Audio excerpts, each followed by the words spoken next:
Salam tahiyat tanda hormat kepada Dewan Hakim Syariah Quran yang kami hormati. Hadirin sebangsa dan setanah air yang kami cintai. Elizabeth Pisani merupakan seorang mantan jurnalis asal Amerika Serikat. Beliau menulis dalam bukunya yang berjudul Indonesia Exploring the Improbable Nation. Beliau menyatakan Indonesia adalah negara yang hampir sangat tidak mungkin berkembang.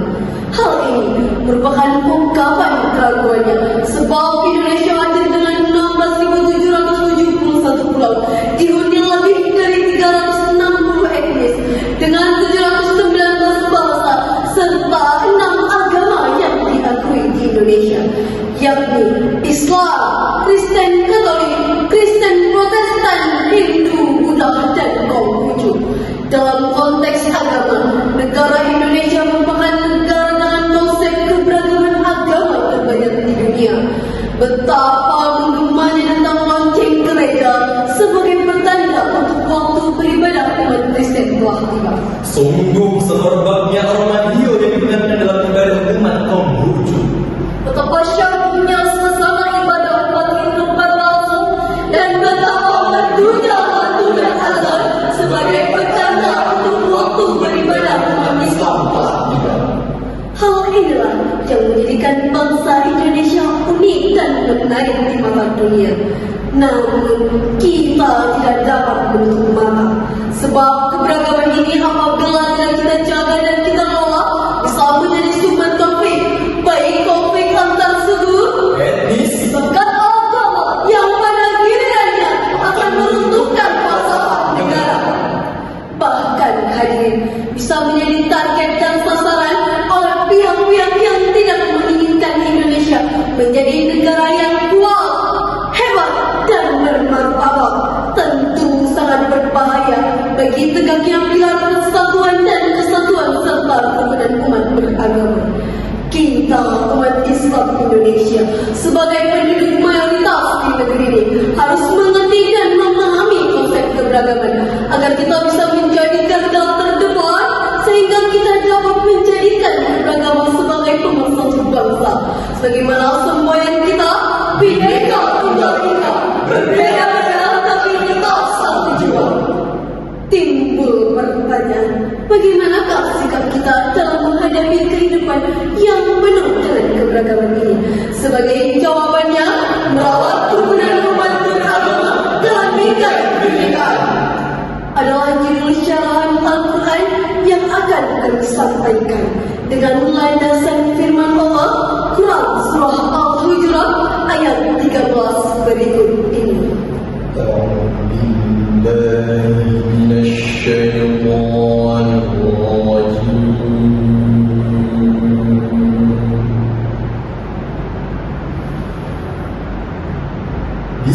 من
Aku berlindung kepada Allah dari godaan syaitan yang terkutuk dengan menyebut nama Allah yang Maha Pengasih lagi Maha Penyayang. Wahai manusia, sesungguhnya kami telah menciptakan kamu dari seorang laki-laki dan seorang perempuan. Kemudian kami jadikan kamu berbangsa-bangsa dan bersuku-suku agar kamu saling mengenal. Sesungguhnya yang paling mulia di antara kamu di sisi Allah ialah orang yang paling bertakwa. Sungguh Allah Maha Mengetahui, Maha Teliti, Maha benar Allah dengan segala firman-Nya. Ma'asyiral muslimin wa rahimakumullah.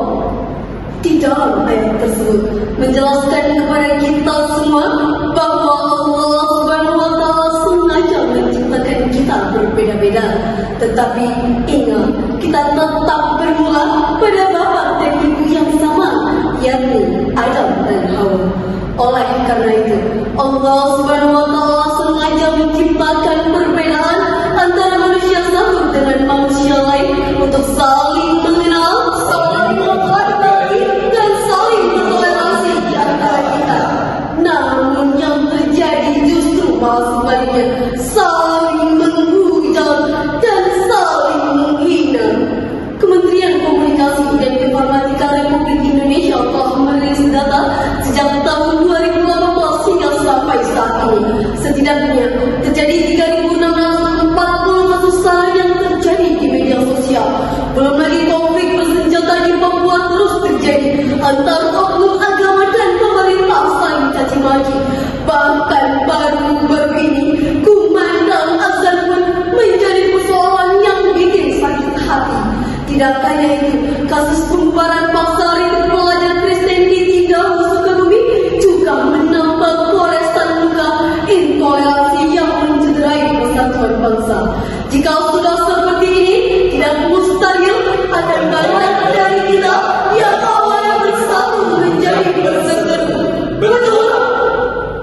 Hadirin, apakah kita rela jika bangsa yang satu harus hancur hanya karena perbedaan di antara kita? Tentu tidak. Untuk itu, marilah kita melawan kerukunan umat beragama. Maka yang harus kita lakukan adalah harus bersatu, Bukan bersatu, harus berintegrasi, bukan disintegrasi. dan siap berkompetisi, bukan berkelahi. Duduk sama rendah, berdiri sama tinggi. Hadirin wal hadirat rahimakumullah. Dari uraian tadi dapatlah disimpulkan bahwa keberagaman merupakan rekayasa sang pencipta yang harus kita jaga dan kita syukuri dalam rangka memandang pentingnya merawat kerukunan umat beragama. Maka mantapkan ukhuwah wataniyah, ukhuwah Islamiyah dan ukhuwah insaniyah. Jika sikap ini yang kita tumbuh kembangkan, insya Allah Indonesia akan jaya dengan keberagamannya. Amin ya rabbal alamin. Sebelum kami menutup syarahan Quran kami, izinkan kami melantunkan sebuah senandung. Memang